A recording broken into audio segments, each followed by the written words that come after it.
നമസ്കാരം, BMC news live കൊച്ചിയിലേക്ക് സ്വാഗതം. ഈ വാർത്തകൾ നിങ്ങൾക്കായി അവതരിപ്പിക്കുന്നത് Cochin Kalabhavan Angamaly franchise, powered by Heelak Thottakkattukara, Josh mall Mookkannoor, cleanser, BMC film production and Nasrath Vilas.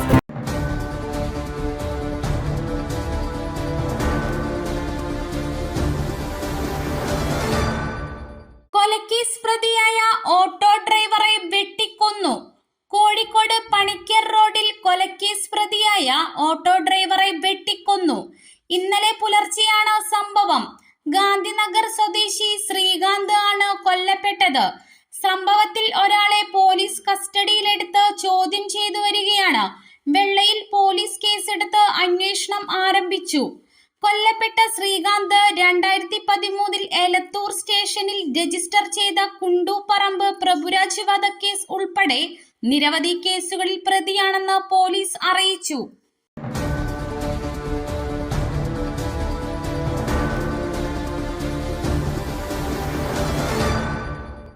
Athirappilly പഞ്ചായത്തിൽ വോട്ട് ചെയ്ത് മടങ്ങുമ്പോൾ ബൈക്ക് അപകടത്തിൽ പരിക്കേറ്റ് ചാലക്കുടിയിലെ സ്വകാര്യ ആശുപത്രിയിൽ ചികിത്സയിലായിരുന്ന യുവാവ് മരിച്ചു. കണ്ണൻകുഴി സ്വദേശി കാരിക്കൽ രവിയുടെ മകൻ സതീഷാണ് മരിച്ചത്. ലോക്സഭാ തെരഞ്ഞെടുപ്പിൽ പൊകലപ്പാറ ഫോറസ്റ്റ് സ്റ്റേഷനിലെ പോളിംഗ് ബൂത്തിൽ വോട്ട് ചെയ്ത ശേഷം കൂട്ടുകാരനായ അജിത്തിന്റെ കൂടെ ബൈക്കിൽ മടങ്ങുന്ന വഴിക്കായിരുന്നു അപകടം.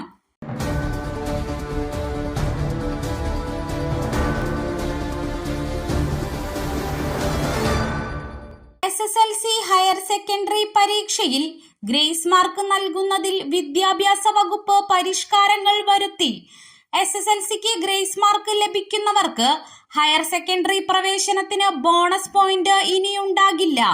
നേരത്തെ SSLC പരീക്ഷയിൽ ഗ്രേസ് മാർക്കും ഹയർ സെക്കൻഡറി പ്രവേശനത്തിന് ബോണസ് പോയിന്റും നൽകുന്ന രീതിയായിരുന്നു.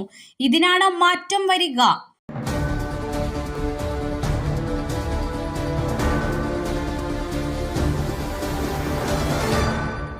കൊച്ചിയിൽ വൻ ലഹരിവേട്ട. നെടുമ്പാശ്ശേരി വിമാനത്താവളത്തിൽ 6 കോടിയുടെ കൊക്കൈനുമായി കെനിയൻ പൗരനെ പിടികൂടി. DRIയുടെ പരിശോധനയിലാണ് പ്രതി മിഷേൽ പിടിയിലായത്. മിഷേലിന്റെ വയറിൽ നിന്ന് 50 ലഹരി ഗുളികകൾ കണ്ടെത്തി. അങ്കമാലിയിലെ സ്വകാര്യ ആശുപത്രിയിൽ എത്തിച്ച് ഗുളികകൾ പുറത്തെടുത്തു. ഗുളികകളിൽ നിന്ന് 668 ഗ്രാം കൊക്കൈൻ കണ്ടെടുത്തു. ഇയാളെ റിമാൻഡ് ചെയ്തു.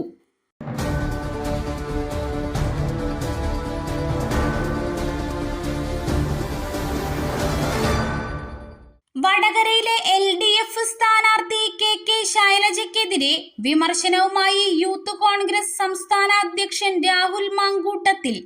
KK ശൈലജ വർഗീയ ടീച്ചറമ്മ ആണെന്ന് രാഹുൽ ഫേസ്ബുക്കിൽ കുറിച്ചു.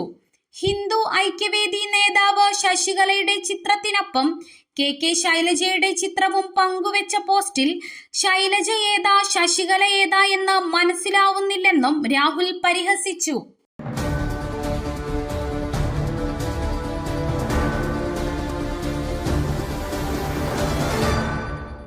ഇടതുമുന്നണി കൺവീനർ EP ജയരാജൻ BJPയിൽ ചേരാൻ ചർച്ച നടത്തിയെന്ന വിവാദത്തിൽ പ്രതികരണവുമായി CPI സംസ്ഥാന സെക്രട്ടറി ബിനോയ് വിശ്വം രംഗത്ത്.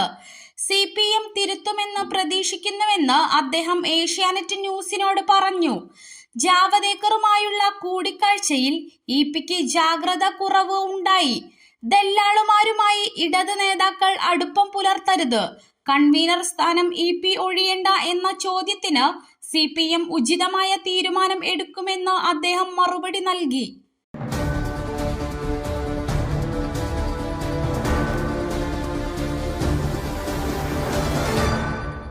സംസ്ഥാനത്തെ അങ്കണവാടി കുട്ടികൾക്ക് ഒരാഴ്ച അവധി. ഉഷ്ണതരംഗം കാരണമാണ് വനിതാ ശിശു വികസന വകുപ്പിന്റെ തീരുമാനം. അങ്കണവാടികളുടെ മറ്റു പ്രവർത്തനങ്ങൾ പതിവ് പോലെ നടക്കും. ഈ കാലയളവിൽ കുട്ടികൾക്ക് നൽകേണ്ട സപ്ലിമെന്ററി ന്യൂട്രീഷൻ വീടുകളിൽ എത്തിക്കുമെന്നും അറിയിച്ചു. പാലക്കാട്, തൃശൂർ, കൊല്ലം ജില്ലകളിൽ ഉഷ്ണതരംഗം നിലനിൽക്കുമെന്ന് കേന്ദ്ര കാലാവസ്ഥാ വകുപ്പിന്റെ മുന്നറിയിപ്പ്. പാലക്കാട് ഇന്നലെ റെക്കോർഡ് താപനിലയായ 41.8 ഡിഗ്രി ചൂട് രേഖപ്പെടുത്തിയിരുന്നു.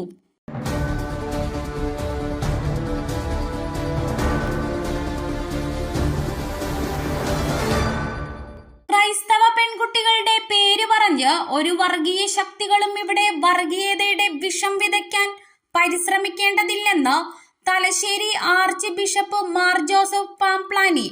നമ്മുടെ ഇടയിൽ ഭിന്നതയുടെയും വർഗീയതയുടെയും വിത്തുകൾ വിതയ്ക്കാൻ പലരും ഒളിഞ്ഞും തെളിഞ്ഞും പരിശ്രമിക്കുന്നുണ്ടെന്നത് തിരിച്ചറിയണമെന്നും പെൺകുട്ടികളെ സംരക്ഷിക്കാൻ സമുദായത്തിന് അറിയാമെന്നും പാംപ്ലാനി പറഞ്ഞു.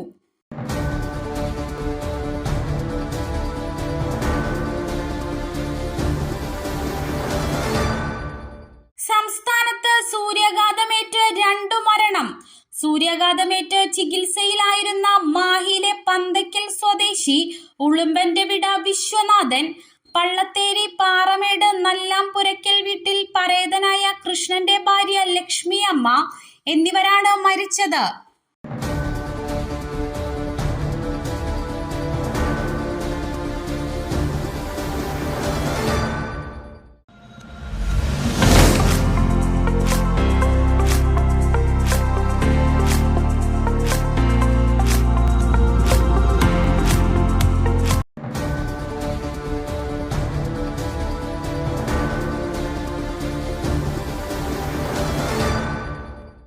മറ്റൊരു വാർത്തയുമായി കണ്ടുമുട്ടുന്നതുവരെ നന്ദി.